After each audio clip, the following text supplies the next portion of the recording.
Greetings everybody, and welcome to this week's edition of the Weekly Challenges Guide. Now, for those of you who are new to this series, the Weekly Challenges are a set of 5 races that usually go up on Thursday morning for some, and morning for others, but usually consists of 5 races, with 4 that can already be found in the game, and a 5th one that is usually curated for that particular week. And the point of these guides is to act as an overview as to what these races feature, whether it comes to performance points, tire wear, certain drivetrains, or certain cars. So, without further ado, let's get on and see what this week has to offer. Kick things off with the Japanese FF Challenge 450. This is a 3-lap race around Sardegna Road Track C, and it features road cars from Japan with the FF or front-wheel drive layout. And as you can see here, no penalties. So I'm going to just drive something that I haven't really driven before, and that's this Integra Type R here. And as this is one of the easier races, as usually I go in, no real setups or anything, mostly stock as it is. Now, only a few tips to have for this one is to enter the final corner wide, turn in, and power out on exit. I found this to be very effective in getting some decent lifetimes. And beware of the AI through the downhill S's and the final corner. Obviously, typical AI overbraking, but in a section like that, it's when it gets really tricky. So be careful if you're going for those quick race bonuses. Next, Japanese 4-wheel drive Challenge 600. And this is a 2-lap race around Tokyo Expressway East Clockwise. And like the other race, this features cars from Japan, that's freshly tuned, and 4-wheel drive. So that obviously means these cars here. There's another, however, to my sole surprise as I was preparing for this, and it's Suzuki Vision GT. And again, no setups required, because this is actually pretty effective as is. And as you will soon see, I will put that fully on demonstration and even go through the trouble of recommending the car. I know Vision GTs are kind of a contentious topic, but for this particular race, this car comes pretty much good for anybody who just wants to have an easy win. So 4th gear in turn 4, that tends to be tricky there, both for trying to get the car to rotate and for trying to make sure you don't hit the wall. And beware of the AI in turns 5 through 8. The AI's overbraking habit is especially horrible here on this circuit, so you'll want to be careful if you're trying to pass in those sections. Next up, Hypercar Parade. And this is a 4-lap race around the Kyoto Driving Park Yamagiwa+Miyabi combined layout.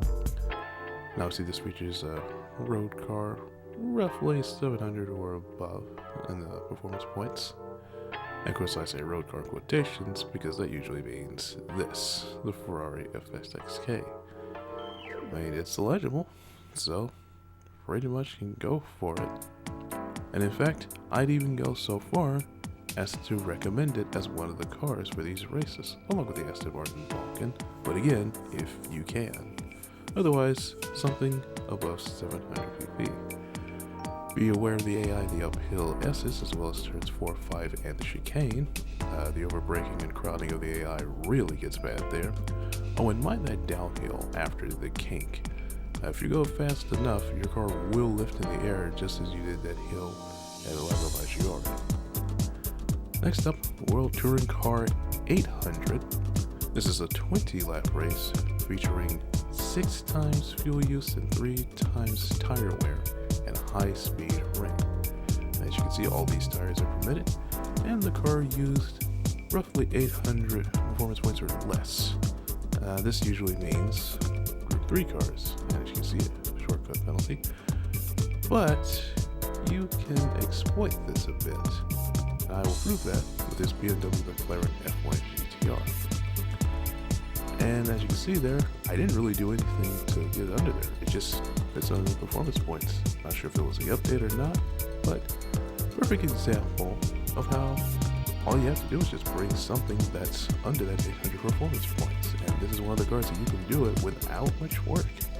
Racing mediums are pretty much the best option here, because the tire wear isn't that severe, and you're only going to make one stop at best, so pretty much just go with that. Take the final corner in 5th gear and lift before gradually getting on the power. I feel this was good for getting runs out of the corner, getting by the AI and so forth, and have rain tires just in case, because the weather is randomized. Now, I was lucky in my run that there wasn't really enough rain to warrant wet tires, but you might not be as lucky. And now for the special event, the Dodge Viper 1 Make. This is a 7-lap race around the Daytona road course and features, what else, the Dodge Vipers, all 5 of them, which include the Group 4 car and the Group 3 car. And of course, I'm just going to choose this here. I was going to use a Group 4 car until I found that, well, I wasn't happy even with a difficulty change, so the GT3R was the choice I ended up using, and it's a car that I highly recommend, once again, for an easy win if you do not want to do tuning. Otherwise, if you are into the tuning thing, you want to tune your Viper to around 750 pp or more. Mind the oversteer, because, well, this being a Dodge Viper, this is one of its defining characteristics, is all that power, and makes the rear go happy, as you might have just seen there, even in the racing mode. And beware of the AI in the bus stop. Once again, the overbraking, the just deadness in the middle of the corner as well from the AI, makes it a bit of a dangerous trick trying to get around them. So, that's it for this week's edition of the Weekly Challenges Guide. Hope you enjoyed this, whether you just work up to these challenges or have returned to the game. If you like this video, then give it a like. And if you want to see more of these kinds of videos, then subscribe, because I will be making these every single week. So, that's it for this time, and I will see you guys in the next video.